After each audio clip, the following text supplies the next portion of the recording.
जुम्मन शेख और अलगी चौधरी दो पक्के दोस्त थे। वो हिस्सेदारी में खेती करते थे, यहाँ तक कि उनका कुछ लेन देन भी एक साथ होता था।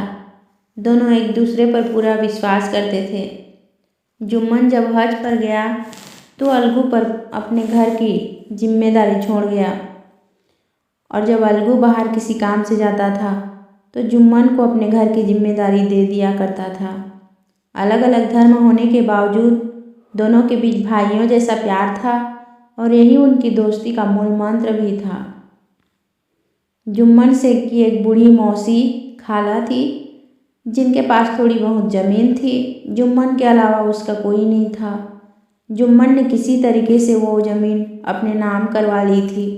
ज़मीन की रजिस्ट्री जुम्मन के नाम ना होने तक मौसी का खूब ख्याल रखा गया। अच्छा खाना, अच्छा व्यवहार व आदर सब मिलता था। लेकिन एक बार जब रजिस्ट्री हुई तो ये सब भी जाता रहा। जुम्मन की बीवी रोटियों के साथ मौसी को ताने देने लगी। जुम्मन शेख भी कुछ नहीं कहता। जुम्मन की मौसी को उसकी बहू ताने मारती। 2-3 बीघा ज़मीन क्या दे दी, मानो मोल ही ले लिया हो। मौसी ने कुछ दिन तक तो ये सहा, लेकिन जब उससे रहा नहीं गया तो उसने इसकी शिकायत जुम्मन से कर दी। लेकिन जुम्मन ने औरतों के मामले में दखल देना सही नहीं समझा। कुछ दिन तक तो ये सब यूं ही चलता रहा, लेकिन जब मौसी से ये सब सहा नहीं गया तो उसने जुम्मन से कहा, बेटा अब मेरा तुम्हारा साथ निभ नहीं पाएगा। एक काम करो, मुझे हर महीने पैसे दे दिया करो, मैं अपना गुजारा कर लूँगी। जुम्मन ने बड़े ही रूखेपन से जवाब देते हुए कहा, पैसे क्या पेड़ पर लगते हैं? मौसी ने बड़े ही नम्र भाव से कहा, मेरे पास रोजी रोटी के लिए कुछ तो होना चाहिए। पर जुम्मन मुकर गया। इस पर मौसी गुस्सा हो गई और उसने पंचायत करने की धमकी दे दी। इस पर जुम्मन हंसा और बोला, हाँ ज़रूर करो पंचायत, फैसला हो ही जाए। जुम्मन को पूरा भरोसा था कि पंचायत का फैसला उसके ही पक्ष में जाएगा। आसपास के गांव में ऐसा कोई नहीं था जो जुम्मन के एहसानों तले दबा ना हो। कोई उससे बिगड़ना भला क्यों चाहेगा? उसे अपनी जीत पर कोई संदेह नहीं था, क्योंकि आसमान से फरिश्ते तो पंचायत करने आएंगे नहीं। इस बीच बेचारी मौसी हाथ में लाठी लिए एक गांव से दूसरे गांव दौड़ती रही। एक एक कदम चलना मुश्किल हो रहा था, लेकिन अब बात आन पड़ी थी तो उसका निर्णय होना जरूरी था। गांव में शायद ही ऐसा कोई शख्स होगा जिसको बुढ़िया ने अपना दुखड़ा ना सुनाया हो। किसी ने तो बुढ़िया की बातों को ऊपर ऊपर से ही सुना, तो किसी ने उसके प्रति अपनी संवेदनाएं दिखाई। ऐसे बहुत ही कम लोग थे जिन्होंने बुढ़िया की बातों को गौर से सुना हो। सब तरह घूम घाम के अंत में बुढ़िया अलगू चौधरी के पास पहुंची। अपनी लाठी किनारे रखते हुए उसने अलगू से कहा, बेटा तुम भी मेरी पंचायत में आना। अलगू ने कहा, मुझे बुलाकर क्या करोगी? मौसी, गांव के और लोग तो आएंगे ही। मौसी बोली, अपनी मुसीबत का रोना सबके आगे रो आई। अब आना न आना उनके अधिकार में है। इस पर अलगू ने कहा, आने को तो आ जाऊंगा मौसी, पर वहाँ मैं कुछ बोलूँगा नहीं। मौसी ने पूछा, क्यों? जवाब में अलगू ने कहा, जुम्मन मेरा पुराना दोस्त है और मैं उसके साथ अपना रिश्ता बिगाड़ नहीं सकता। मौसी बोली, तो क्या बिगड़ने के डर से अपने दिल की नहीं कहोगे वहाँ? अलगू मौसी के इस सवाल का जवाब नहीं दे सका, लेकिन उसके दिलो दिमाग में यह सवाल बार बार गूंज रहा था। शाम के समय पंचायत बैठी। जुम्मन ने पहले से ही पंचायत के लिए बैठने के लिए इंतजाम कर रखा था। पंचायत शुरू हुई और बूढ़ी मौसी ने पंचों से निवेदन करते हुए कहा, पंचों, आज 3 साल हो गए मैंने अपने सारी ज़मीन जुम्मन के नाम कर दी थी। इसके बदले में इसने मुझे रोटी कपड़ा देना मंजूर किया था। साल भर तो जैसे तैसे काट लिया, पर अब रोज़ रोज़ का सहा नहीं जाता। अब मुझे ना तो रोटी मिल रही है और ना ही कपड़ा। अब इस उम्र में कोर्ट कचहरी जा नहीं सकती। ऐसे में तुम लोगों के सिवाय मैं किसे अपना दुख बताऊंगा। तुम्हारा जो फैसला होगा वह मैं मान लूँगी। रामधन मिश्र, जिनके कुछ परिचित असामियों को जुम्मन ने अपने गांव में बसाया था, उन्होंने जुम्मन से पूछा, हाँ मियाँ, तुम किसी पंच को बदलना चाहो तो अभी कर लो। बाद में जो पंच कहेंगे वो फैसला तुम्हें मानना होगा। जुम्मन को फिलहाल सदस्यों में वही लोग दिखाई दे रहे थे जिनसे किसी न किसी कारण उनका मनमुटाव था। जुम्मन ने रामधन मिश्र को उत्तर देते हुए कहा, मेरे लिए पंचों का हुक्म अल्लाह के हुक्म की तरह है, मुझे कोई आपत्ति नहीं है। इस पर बूढ़ी मौसी जुम्मन से बोली, पंच किसी के दोस्त या फिर दुश्मन नहीं होते। अगर तुम्हारा किसी पर विश्वास नहीं है तो रहने दो। तुम अलगू को तो अच्छी तरह से जानते हो ना, तो मैं उसे ही सरपंच बनाती हूँ। यह बात सुनकर जुम्मन अंदर ही अंदर बहुत खुश हुआ। अपनी भावनाओं को छुपाते हुए जुम्मन ने कहा, चलो अलगू चौधरी भी ठीक है, मेरे लिए तो जैसे रामधन वैसे अलगू। अलगू ने जैसे ही यह बात सुनी तो वह थोड़ा असमंजस में पड़ गया। वो इससे कन्नी काटना चाहता था, सो वह बोला, अरे मौसी, तुम तो जानती हो कि मैं और जुम्मन बहुत अच्छे दोस्त हैं। इस पर मौसी ने थोड़ा गंभीर होते हुए कहा, बेटा, दोस्ती के लिए कोई अपना ईमान थोड़ी बेचता है, पंच तो खुदा का ही नुमाइंदा होता है। इस पर अलगू चौधरी ने कहा, जुम्मन से कहा, देखो मैं और तुम पुराने दोस्त हैं, हमने हमेशा एक दूसरे की मदद की है, लेकिन अब पंचों से भी निवेदन तुम्हें करना है वो करो। अलगू की बात सुनकर जुम्मन ने सोचा कि अलगू ये सब बातें केवल दिखावे के लिए ही कर रहा है, इसलिए जुम्मन पूरे विश्वास के साथ बोला, पंचों, मेरी मौसी ने अपनी ज़मीन मेरे नाम कर दी थी। इसके बदले में मैंने उनका ख्याल रखना कबूल किया था। इस बात का खुदा गवाह है कि मैंने आज तक अपनी मौसी को किसी तरह की कोई परेशानी नहीं आने दी। लेकिन औरतों में आपस में अनबन रहती है, इसमें मैं क्या कर सकता हूँ। इसके अलावा मौसी मुझसे अब 1 महीने का खर्च अलग से देने को बोल रही है। इन्होंने मेरे नाम अपनी कितनी जायदाद की है ये सभी लोगों को पता है, और उससे इतना लाभ नहीं कि मैं मौसी का महीने का खर्च निकाल सकूं। दान पत्र में भी इस तरह के खर्च का कोई जिक्र नहीं है। अगर ऐसा होता तो मैं इस तरह के झमेले में पड़ता ही नहीं। बाकी पंचों को जैसा ठीक लगे वैसी फैसला करें। अलगू चौधरी को कभी कभार कचहरी का काम पड़ ही जाता था, इसलिए वो कानून के बारे में अच्छी समझ रखता था और कानून का भी पक्का था। इसलिए उसने जुम्मन से तर्क करना शुरू किया। अलगू का एक एक सवाल जुम्मन को बहुत खटक रहा था। वो इस बात को लेकर हैरान था कि अभी थोड़ी देर पहले तक तो अलगू किस तरह की बातें कर रहा था और अब एकदम से ना जाने उसको क्या हो गया। जुम्मन अभी इसी सोच विचार में था कि इतने में अलगू ने अपना फैसला सुनाया। जुम्मन, पंचों ने तमाम दलीलों को ध्यान में रखते हुए यह निष्कर्ष निकाला है कि मौसी को तुम्हें हर महीने खर्चा देना ही पड़ेगा। अगर तुम्हें यह फैसला मंजूर नहीं हो तो जो जायदाद को लेकर करारनामा हुआ है उसे रद्द समझा जाए।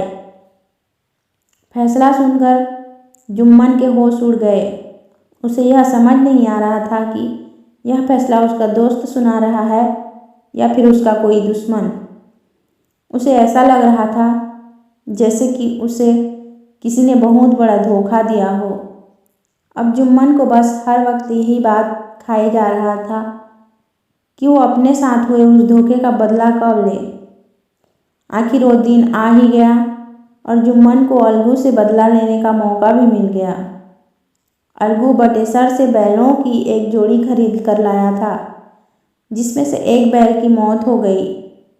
इस पर जुम्मन सबसे कहता फिरता, यह तो उस धोखे की सज़ा है। इंसान चाहे कुछ भी करे लेकिन वो खुदा सब देखता है। वही अलगू चौधरी को इस बात का शक था कि उसके बैल की मृत्यु ऐसे ही नहीं हुई है, बल्कि हो सकता है कि जुम्मा ने बैल को जहर दिया हो। चौधराइन ने भी इसे लेकर हामी भरी। इसी बात को लेकर एक दिन चौधराइन और जुम्मन की बीवी के बीच में काफ़ी बहसबाजी भी हुई। अब अलगू को यह समझ नहीं आ रहा था कि वो अकेले बैल का करे भी तो क्या करे। गांव में ही एक समझू साहू नाम का व्यक्ति था। वो इक्का गाड़ी चलाता था। उसका काम गांव से गुड़ लाद कर शहर की मंडी में ले जाना और वहां से तेल व नमक आदि लाना था।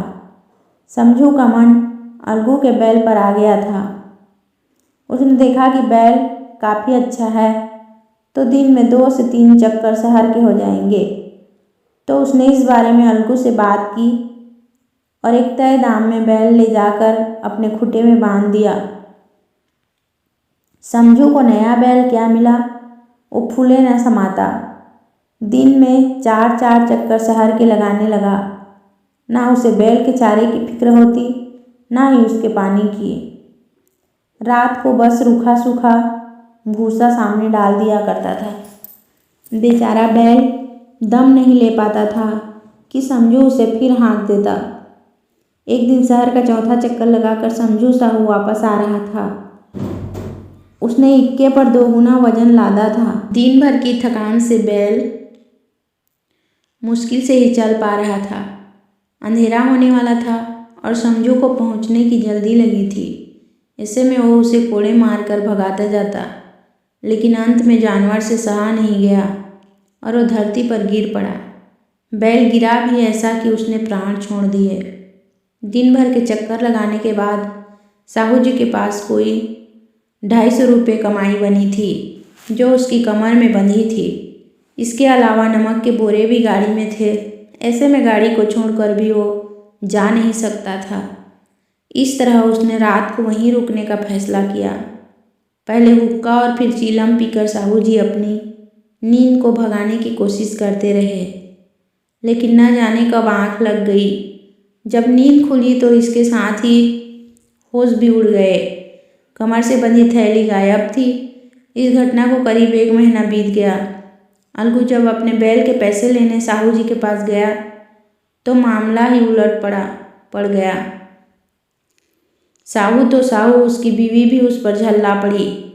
साहू बिगड़ते हुए बोला, यहाँ हमारी पूरी कमाई लूट गई और इन्हें अपने पैसों की पड़ी है। कमज़ोर बैल थमा दिया और अब उसके भी पैसे मांगने चले। अगर तसल्ली नहीं मिलती तो हमारा बैल बाहर बंधा है, उसे ले जाओ। 1-2 महीना उससे काम करवा लो, इससे ज़्यादा क्या लोगे। अलगू पहले तो शांत रहकर मामला दबाने में लगे रहे, लेकिन यहाँ सवाल पैसों का था तो वो भी गुस्सा पड़े। दोनों का शोर सुनकर गांव के और लोग भी इकट्ठा हो गए। दोनों को शांत करवाते हुए उन्हें पंचायत करने की सलाह दे डाली। अलगू चौधरी और समझू साहू दोनों इसे लेकर राजी हो गए। फिर क्या था, घटना के ठीक तीसरे दिन पंचायत बैठी। रामधन मिश्र ने कहा, देर क्यों करें, अपने पंचों का चुनाव कर लो। बोलो अलगू, तुम किसे पंच चुनोगे। अलगू ने कहा, समझू साहू ही इसका निर्णय करे। इस पर समझू खड़ा हुआ और बोला, मैं जुम्मन शेख को चुनता हूँ। जुम्मन का नाम सुनते ही अलगू चौधरी पीले पड़ गया। इस पर रामधन ने पूछा, क्यों अलगू, तुम्हें इस बात से कोई आपत्ति तो नहीं। अलगू ने उत्तर दिया, मुझे कोई आपत्ति नहीं। जुम्मन ने जैसे ही सरपंच का स्थान ग्रहण किया, उस मन में यह भाव पैदा हुआ कि मैं इस वक्त धर्म के सबसे बड़े स्थान पर बैठा हूँ। मैं जो कहूँगा वो अल्लाह की आवाज़ होगी, इसलिए मुझे सत्य के मार्ग पर ही चलना है। पंचायत शुरू हुई और दोनों पक्षों के सवाल जवाब का सिलसिला भी। इस बात को लेकर सभी की सहमति थी कि समझू को बैल का खरीद मूल्य तो देना ही होगा, लेकिन 2 पंच इस बात को लेकर समझू को थोड़ी राहत देना चाहते थे, क्योंकि बैल के मर जाने से उसे भी हानि हुई थी। लेकिन इसके उलट 2 पंच समझू पर बैल के मूल्य के अलावा उस पर अतिरिक्त दंड राशि भी लगाना चाहते थे, ताकि कोई दूसरा पशुओं के साथ इस तरह क्रूर व्यवहार करने से पहले 100 बार सोचे। अंत में जुम्मन खड़ा हुआ और फैसला सुनाते हुए बोला, अलगू चौधरी और समझू साहू, पंचों ने पूरे मामले पर अच्छी तरह से सोच विचार कर यह निर्णय लिया है कि समझू साहू अलगू चौधरी को बैल के पूरे पैसे देगा, क्योंकि जब बैल खरीदा गया था तो उसे कोई बीमारी नहीं थी। बैल की मौत उस पर किए जुल्म और कड़े परिश्रम से हुई है।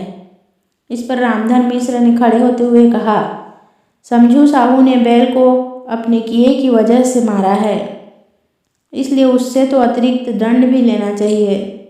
इस पर जुम्मन ने कहा, यह दूसरा मसला है, इसे अभी उठाने का कोई मतलब नहीं। इस पर झगड़ू साहू बोले, पर समझू को भी थोड़ी रियायती तो मिलनी चाहिए। इस पर जुम्मन ने कहा, यह अलगू चौधरी का खुद का फैसला है, अगर वो समझू को रियायत देता है तो यह उसका बड़प्पन होगा। पंचों का यह फैसला सुनकर अलगू चौधरी बहुत खुश हुआ और जोर से नारा लगाते हुए बोला, पंच परमेश्वर की जय।